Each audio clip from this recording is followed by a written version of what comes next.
Hey everyone, alright, we're back. Now, a little about myself. One thing I super enjoy doing is playing music, specifically guitar. And I'm also genuinely good at it.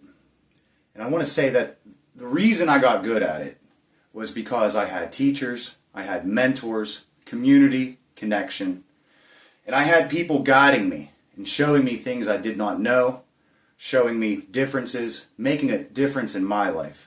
One thing I did not do is try to bootstrap myself up to being good at guitar. Okay?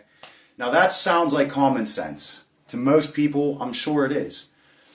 So then I want to ask you, why then do we take some of the most complex things in all of existence, such as identity, behavior, the mind, personality, relationships, patterns, and how we simply move through the world? Why do we think these should be solo projects? Right?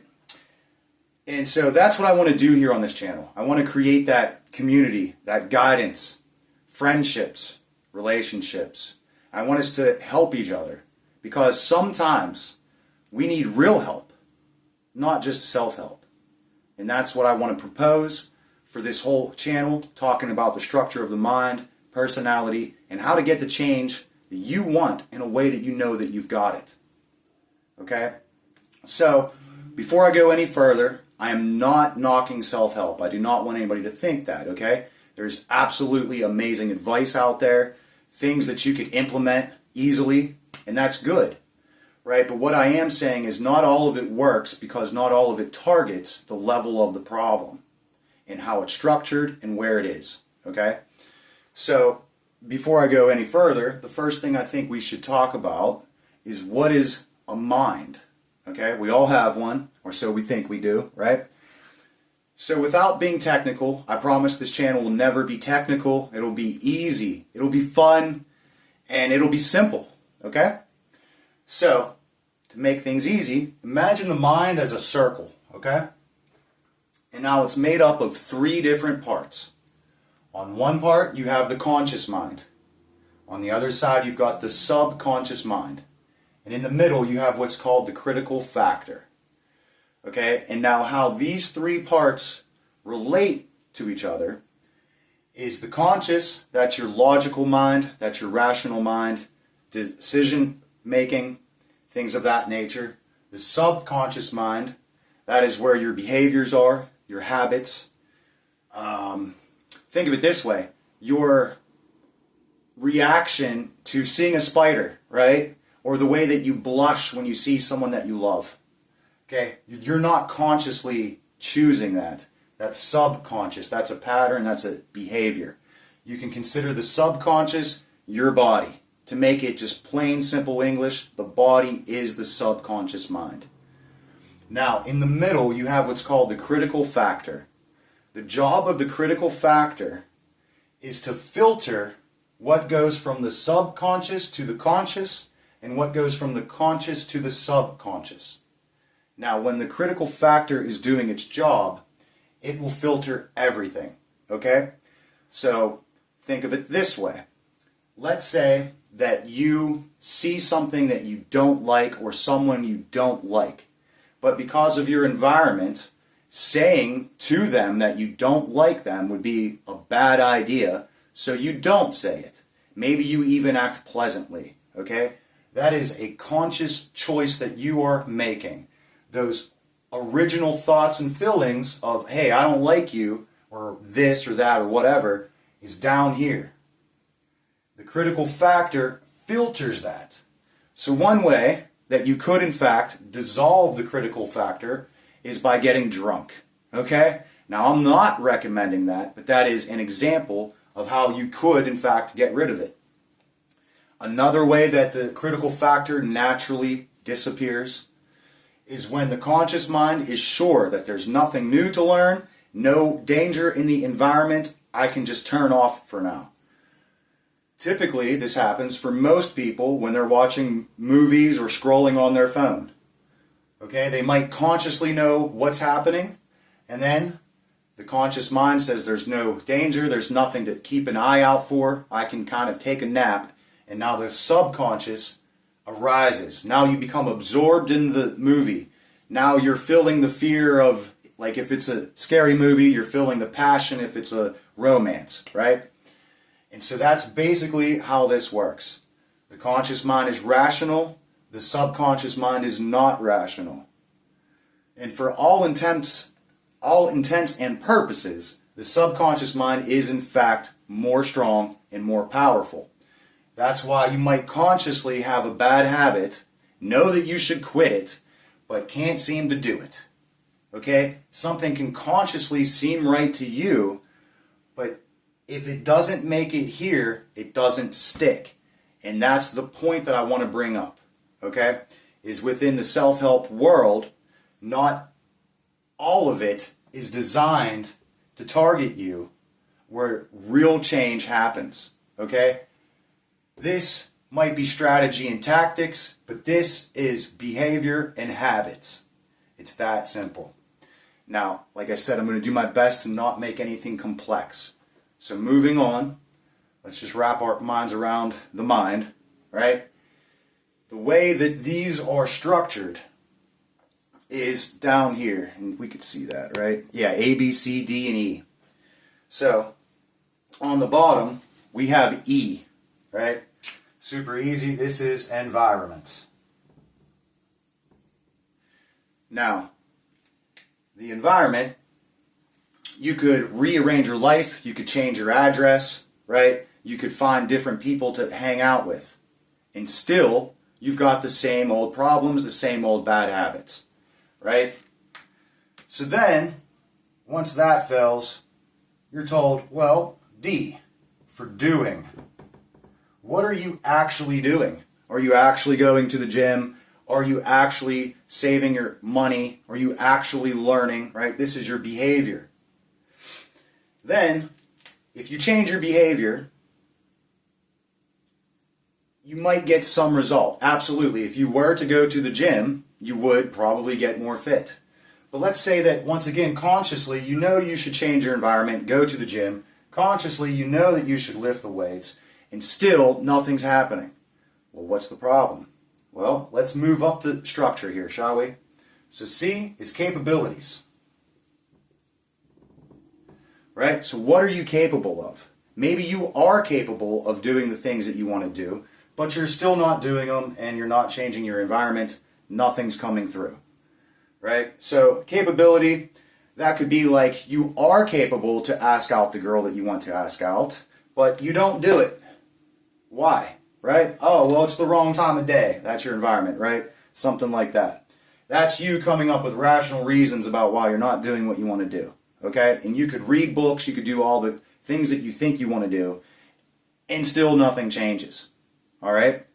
So now this A, B, C, D, and E, this is what this part of your mind controls. Okay? So the conscious controls these three things. You can consciously control your environment, rearrange your room, change your address, what have you. You could go out there and you could do what you got to do. You could lift the weights, you could save the money, you could make the friends, right? But what you're doing is only based on what you're capable of doing, okay? So if you don't have feet, you kind of can't dance, right? But if you do, then that means you're capable, okay? So you can't do what you're not capable of doing, is what I'm saying. Now, back to the critical factor. The critical factor lies in this area right here. Whoop, losing my board. Okay? So the conscious is right here. The critical factor is right here. Beyond the critical factor is, in fact, now the subconscious mind. So for B, we have belief. This is what you believe. Okay? If you don't believe something, then you're damned to be capable of it, let alone to do it, let alone to see the results in your environment. Okay? So this is your beliefs. So if you believe that you are good with money and that you can in fact have money, then you will see yourself as being capable. And if you see yourself as being capable, you will in fact do it. And then you will see real world results, you will see your environment change. Okay? Now if you believe that you are a loser at heart, then I'm sure you probably believe you're not capable of very much, probably also won't do very much, and your environment is soon to go very stale, very soon, right? So now moving on to A. A is am. So that's your identity, your ID, who you think you truly are, who you are deeply, right? The very fiber of the very fabric of your being is your identity. And what I want to point out is a lot of self-help primarily says, well, you need to get a haircut, you need to get a hot girlfriend, you need to get a car, you need to get, blah, blah, blah, blah, blah, right? And then you say, okay, well, I got to get those things. So what do I got to do to get them? So then you move up to do, and then you find out all the things you got to do, right? And then you get some more resistance in there. So then you think, okay, well, like, what am I capable of? Am I even capable of doing the things I want to do? Right? So, yes, you can in fact have an effect on these three things. But if the subconscious mind, the identity and the beliefs of who you are do not reflect what it is you're going for, the subconscious will win. Okay? The conscious mind can try willpower, but the thing is about willpower, okay? Some say it's real, some say it's not real, and I'll tell you this, it is real, but it's based on two things: the amount of sleep you've had and the amount of sugar in your blood. So if you've been up for a while and you haven't eaten, well, then your willpower is gone. Behaviors, patterns, they kick in, keep the show running. All right? So, in conclusion to this video, I want to raise a question. In your journey of the things that you want to have in your life, the person you want to be, where do you find the most problems? Is it in your environment? Is it the people? Is it what you're doing? Do you find yourself not doing the things you know you should be doing? Do you just not see yourself as being capable? Or is there some reason that you're incapable? Right? I can guarantee if you're having resistance in any of these areas here,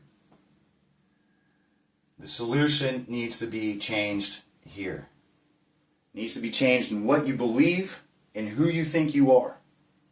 Because no matter what you do, well, let me say this.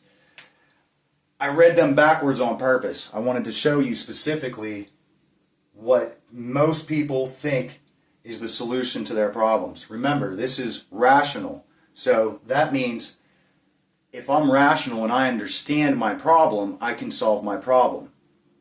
How many of you know for a fact that that is absolutely not true? You know exactly what your problem is, and you just can't do anything about it, right? Well, that's because of this. So, the reason I did that backwards, like I said, was just to illustrate where most people target, okay? But it actually works this way, okay? If you change your environment, you will not necessarily be convinced that you can do other things, let alone feel as though you are capable, let alone have different beliefs, let alone literally change who you are. But if you change going down, it generalizes all the way. So if you see yourself, if you feel in your very fabric of the fibers of your being who you are, and you could create change there, it will dramatically change what you believe, what you are now all of a sudden capable of, what you actually do, and then the real world results of having changed who you are on the inside. Okay? So I want to leave you with that question. What things in your life seem to be giving you the most grief, the most resistance? Okay? Leave a comment down below. Let me know. Because once again, I want this to be a channel for connection, relationships. I want us all helping each other. Okay? Self-help only goes so far. Sometimes we need real help. Sometimes we need a voice reminding us we're not alone, giving us guidance, showing us things that we didn't previously know, and helping us to put them into action to change our lives for the better. All right, guys. Till next time, I'm Tom, Personality in Mind. See you then.